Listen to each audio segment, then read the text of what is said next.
السلام عليكم ورحمة الله وبركاته. ابنك أو بنتك ضعيف في القراءة ومتعذبة، والموضوع ده سيء جدا، والموضوع ده منكد عليكي حياتك، ودايما دماغك مشغولة، ودايما ضميرك بيأنبك. أنا اتأخرت على ابني، أنا اتأخرت على بنتي، أنا أهملت فيهم، أو وديتيهم عند مدرسين واتعاملوا غلط من البداية وتأسيس غلط من البداية، فالولاد اتظلموا، وانت كنت عاطية الأمان وقايلة خلاص ده هم مع مدرسين كويسين ويعلموا القراءة والكتابة. ابنك وصل لتانية ابتدائي وتالتة ورابعة وخمسة وستة ولسه مش بيعرف يقرأ، نعمل ايه؟ تعالي بسرعة، ما عادش في وقت، اسمعي الفيديو للآخر واتبعي الطريقة دي والخطوات دي، وبعون الله بإذن الله في أسرع وقت هتلاقوا الولاد بيقرأوا قراءة سريعة كمان وقراءة ممتازة، وإن شاء الله بإذن الله هتفرحوا قلوبكم بيهم وهتفرحوا بيهم وتحلوا المشكلة دي معايا بإذن الله. اللي بيشوفني لأول مرة أنا حسناء صادق، ندوس لايك كده يا جماعة علشان نشوف كل ما هو جديد، ونشوف مع بعض على طول بإذن الله نبدأ الكورس بتاعنا أو خطة الإنقاذ زي أنا مسمية الفيديو. أولا طبعا مفيش طفل بيوصل لتانية ابتدائي مبيبقاش عارف الحروف. أهم حاجة إنهم يكونوا عارفين الحروف من الألف إلى الياء، من الألف إلى الياء. تاني حاجة يكونوا عارفين يعني إيه فتحة ويعني إيه كسرة ويعني إيه ضمة ويعني إيه سكون، ويعرف ينطق صوت الحرف بي. يعني هنقول له مثلا هنا آدي الباء بتيجي بأشكالها كده. دي تاني حاجة إن يكون عارف شكل الحرف في الأول وفي الوسط وفي الآخر، في أول الكلمة وفي وسط الكلمة وفي آخر الكلمة. أدا حرف الباء. طيب الباء لو عليها فتحة هنقولها إيه؟ باء، حركة قصيرة ما تاخدش معايا وقت، وتحتها كسرة بي، وعليها ضمة بو، وعليها سكون أب.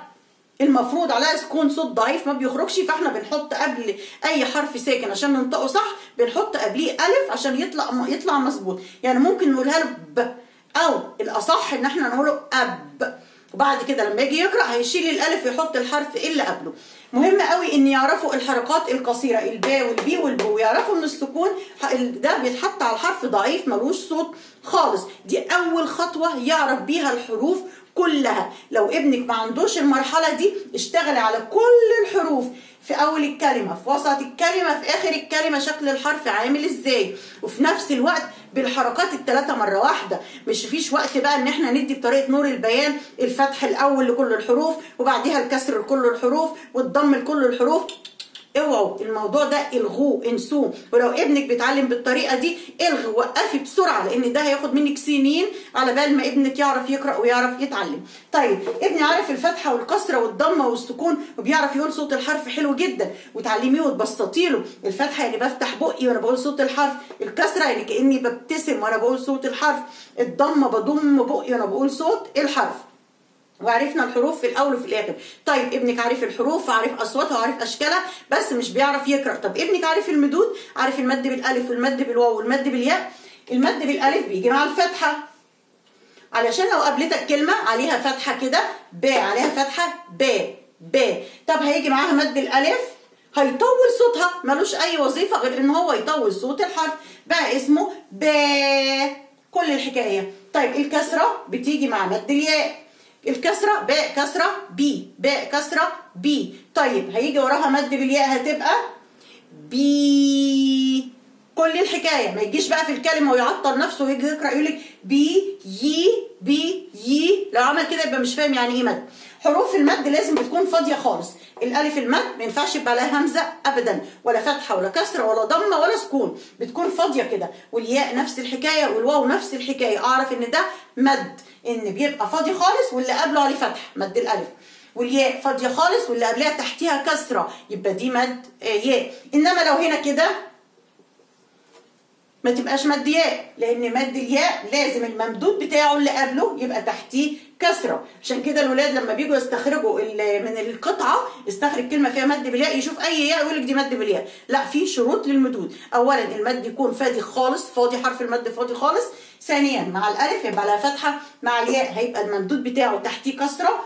طيب مع المد بالواو، مد واو بيجي مع الضمه بو، الباء عليها ضمه بقولها بو. طيب لو جه معاها مد الواو هتبقى بو، حركه طويله. يبقى كل الحكايه ان المدود طولوا لي الحرف. يبقى دي تاني حاجه، لازم لازم لازم ابنك او بنتك يكون بيعرف يقرا المقطع اللي هو من المد والممدود، المد والممدود، المد والممدود، لان ده هيسهل له القراءه جدا جدا جدا. طيب عرفنا صوت الحرف وشكله في اول الكلمه، وعرفنا المدود الثلاثه. نعرف بقى الساكن وما قبله، دي ثالث قاعده لازم ابنك يعرفها علشان يقرا صح. يبقى دي اول قاعده. تاني قاعده، الثالثه ايه بقى معانا؟ الثالثه ايه معانا؟ الثالثه الساكن وما قبله، الساكن وما قبله. ابنك لو عارف الحاجات دي هيقرا بالراحه وهيقرا بسرعه وهيقرا حلو جدا جدا جدا.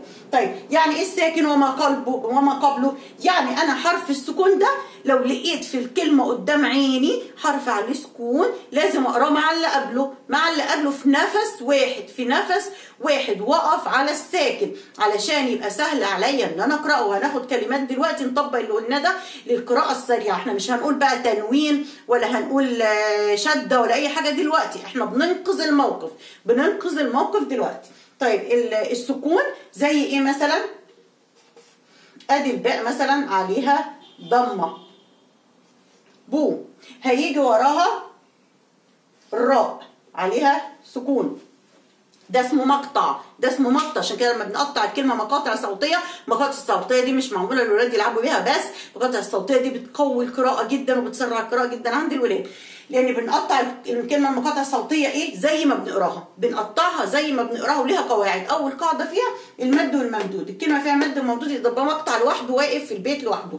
والسكون وما قبله، الساكن وما قبله، الحرف اللي عليه سكون وما قبله ده مقطع لازم يتقري برده مع بعض. طب دي نقراها ازاي؟ الباء ضمه بو، انا بتكلم بسرعه عشان ما اطولش عليكم الفيديو وتزهقوا. الباء عليها ضمه بو، طب هيجي وراها الراء ساكنه نقولها بر بر بر. لو عرف ابنك يقول بر دي على بعضها يبقى انت كده اطمنت انه هيقرا ان شاء الله. بر بر بر، ما اقولش بورا بورا، دي انسي بقى انه يقرا دلوقتي خالص.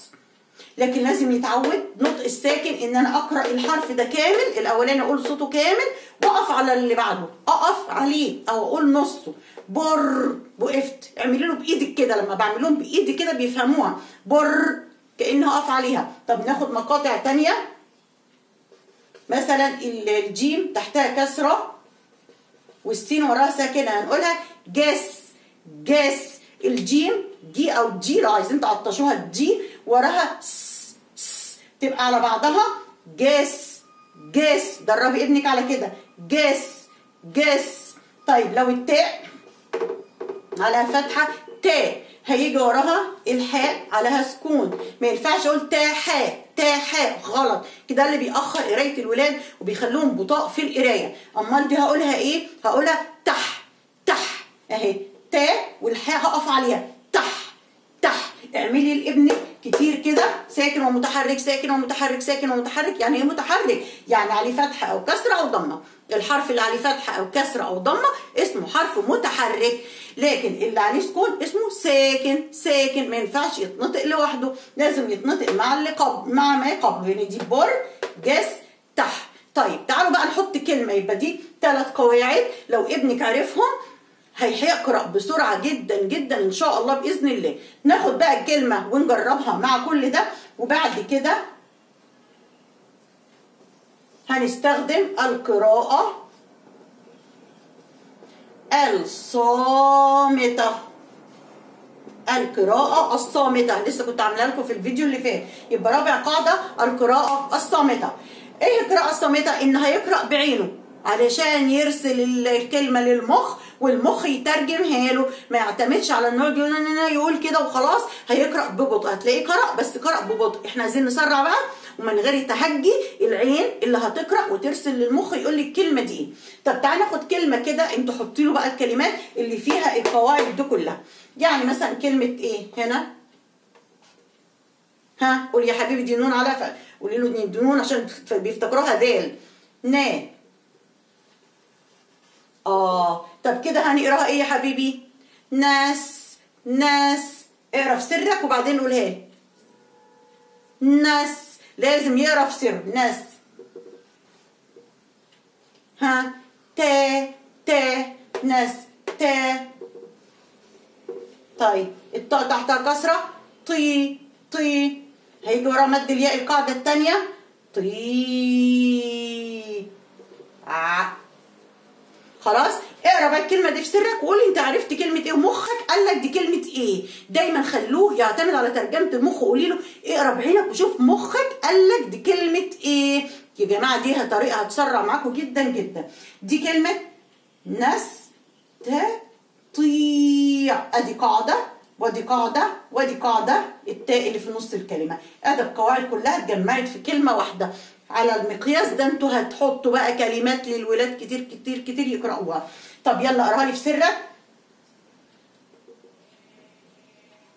صامت صامت، لازم قولوا له صامت عينيك بس، عينيك عشان تنشطي الجزء اللي مسؤول عن القراءة في المخ. نشطي الجزء اللي مسؤول عن القراءة في المخ اللي هو بيعمل ارسال من العين للمخ. نستطيع، برافو وتشجعيه. اخر كلمة. يلا اقرا لي المقطع ده يا بطل، اقراه لي لوحدك زي ده ما قلناه. ها يقول لك تاح، لا بسرعه بسرعه على بعضها. تح تح، برافو تح. معلش انا ايدي معوجه الخط مش هيبقى مظبوط ابدا. ها دي فيها مد بالايه؟